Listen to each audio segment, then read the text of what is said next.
So let's talk a little bit about leads. I use the term leads to really talk about anybody who gives you a call to your practice so that you can engage with them in the telephone call.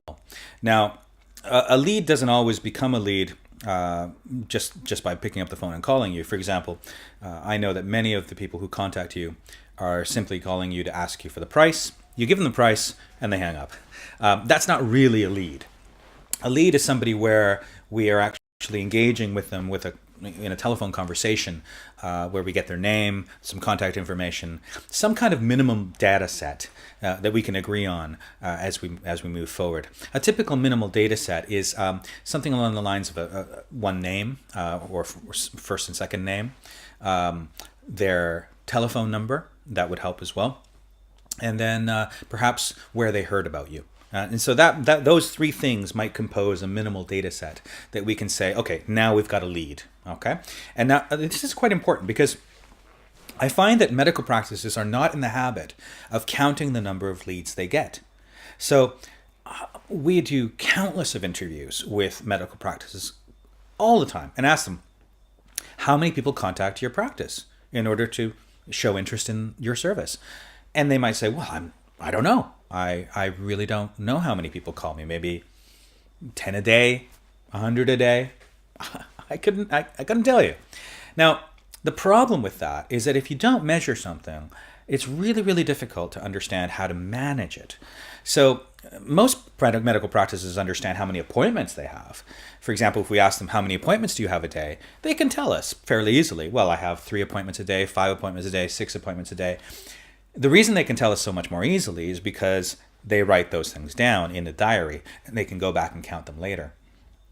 Now, one of the things I have found that 9 out of 10 practices do not do until we train them is they don't write down the leads they get. They don't record the people who are contacting them. Now, if you don't know how many people are contacting you and who those people are, well, a lot of problems take place. Number one, you don't know how many people you convert into an appointment. For example, if you convert 20 appointments, well, how many people did you actually speak to in order to convert those 20 appointments? Was it 20? Well, that's fantastic. Was it 40? That's pretty good. Was it 100? That's not bad. Was it 1,000? Well, then we have a problem. So we really have to understand how many people contact the clinic first. How many people become leads? In other words, do we have that minimal data set? And then how many people convert into an appointment? And that's how we know how we're doing on the telephone. If we're converting a high number, like for example 80%, we're doing great. If we're converting a low number, like 10%, we need to fix something. So it all starts with taking the number of contacts that call you. Now, I'm just going to give you an overview in a table of who the different players are in the process here and how the stages work in a typical pipeline, if you like. So first of all, we have a visitor. And a visitor, what I mean by that is we might refer to a visitor as somebody who visits your website. So this is somebody who might not show a tremendous amount of interest in what it is you're offering at the onset, but is kind of surfing around having a look. They might visit your website, and that's a group of people that is quite large. A very small percentage of those people may in fact give you a phone call or submit some information in a form, and then they might become therefore a lead. Okay, percentage-wise it varies, but I have seen quite normal percentages of out of every 100 people that visit a website, maybe 1 or 2 of them might call or contact you through a form. So it's really, really important, if you think about it, to make the best out of these people that call. It starts with recording their name. It begins with recording their telephone number and their inquiry source. We'll get into those details in a few sessions in a moment. But really, it really matters to get a recording of who those people are and how many call. Now, once you have a lead, now that's somebody, again, who completes a form or makes a phone call with you and you take some information from them, name, inquiry source, phone number. And then what we're aiming to do is we're aiming to convert those people into an appointment. Okay? And so that's when the lead becomes an appointment, if you will, or a person who has an appointment. And it could be a consultation, it could be initial screening, whatever it is. They have engaged with you. It might be paid, it might not be paid. It doesn't matter.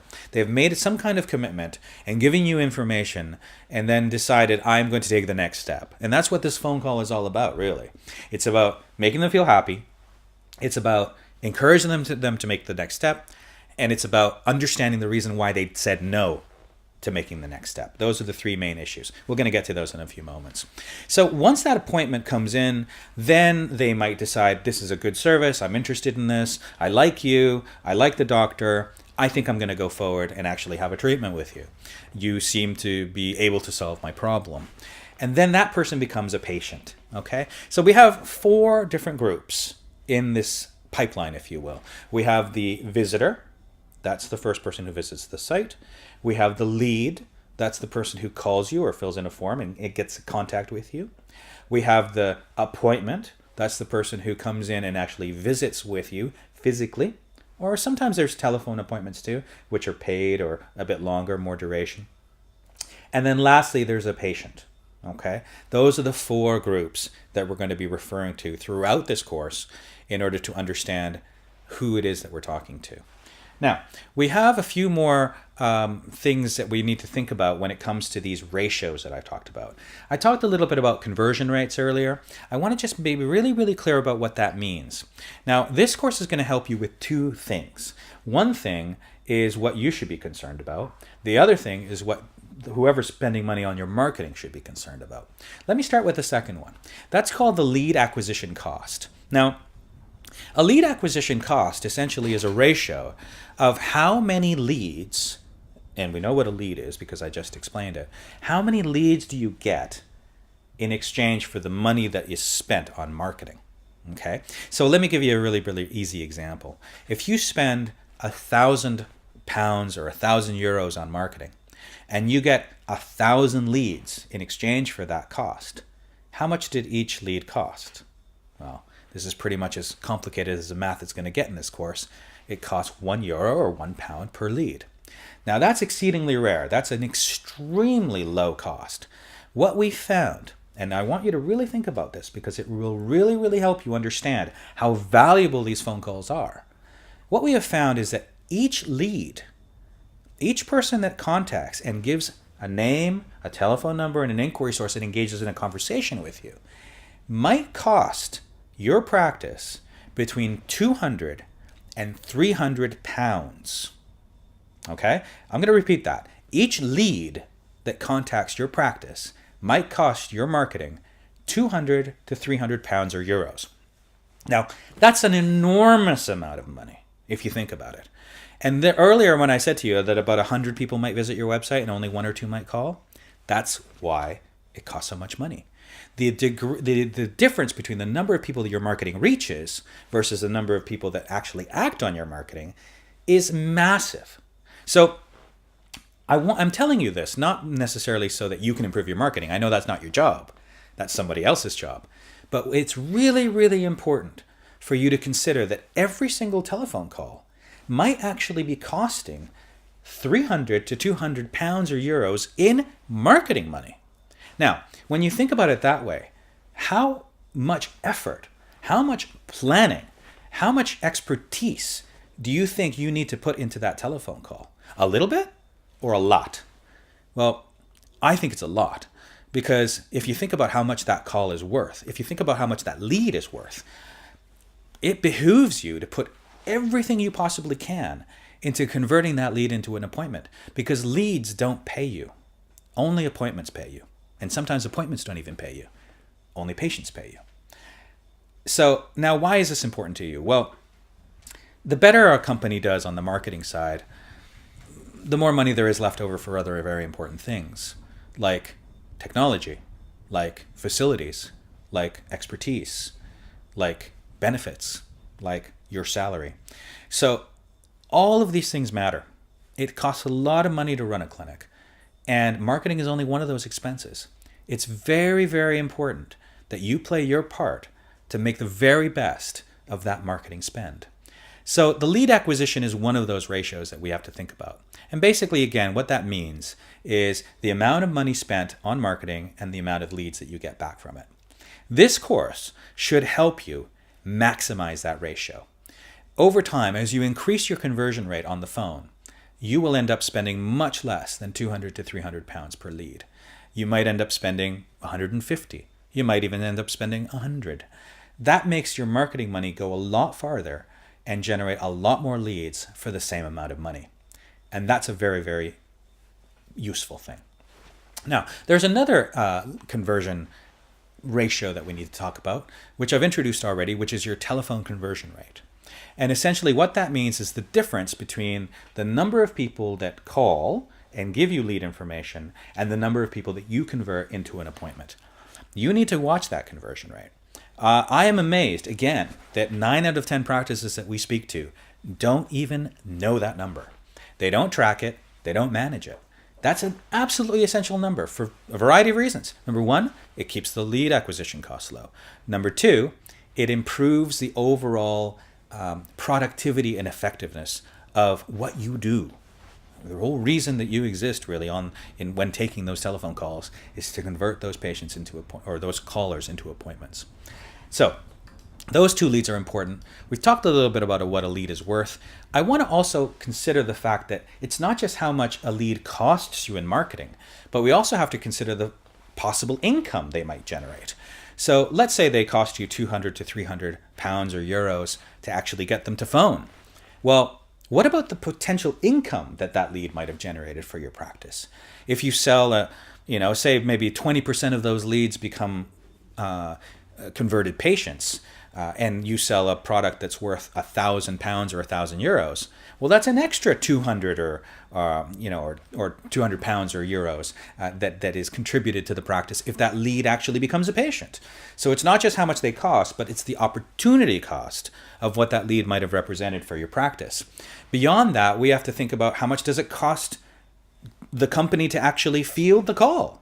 So all that equipment that you're using, the telephone, the computer system, the lights above your head, the building that you sit in, all of it costs money. If people just simply called and booked and we didn't need people like you, then hey, it would be a lot cheaper. But we do need people like you. You're an essential part of this whole mechanism here of the sales and marketing engine. And so you need to be able to do your job as effectively as possible because, let's face it, you cost some money to actually have working for you. The other thing too is we might want to think about is how many referrals might arise from this patient. This patient that calls you and becomes a patient, they might end up referring 1, 2, 3, maybe 20 patients. I've seen it happen. If they're really, really happy and they like your practice and they like you and they enjoy the service that you've provided, they'll tell a lot of people.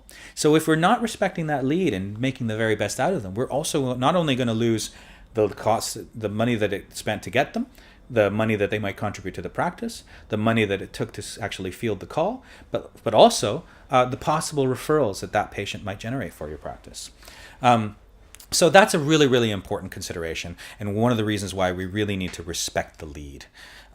In our experience, we typically see sales teams convert roughly between 40%, 20% before training. After training, they tend to convert a lot better. I've seen lots of different practices, including laser eye surgery, dental surgery, plastic surgery, aesthetic treatments, increase their conversion rates from low numbers to high. What this does is it generates an enormous amount of benefit for the practice for basically the same amount of work and the same amount of expense. So our experience shows that this training really, really works, and as long as it's picked up and actually appropriately applied. So I want to make sure that I end with this, is that converting leads into appointments is critical to business survival and critical to your success. So I think that it's really, really important to consider the importance of this job that you're doing on the telephone and treat it with absolute respect because that's what it deserves. So I think our goal for you, it really depends on what the current status of your practice is. First of all, we really need to know what is your conversion rate now. And when you understand what that is by counting the number of leads and counting how many of those turn into appointments, then you can do a pre-test of that and then follow that up later with what happens after the training, with counting the number of leads you get then and counting the number of appointments that arise out of those conversations.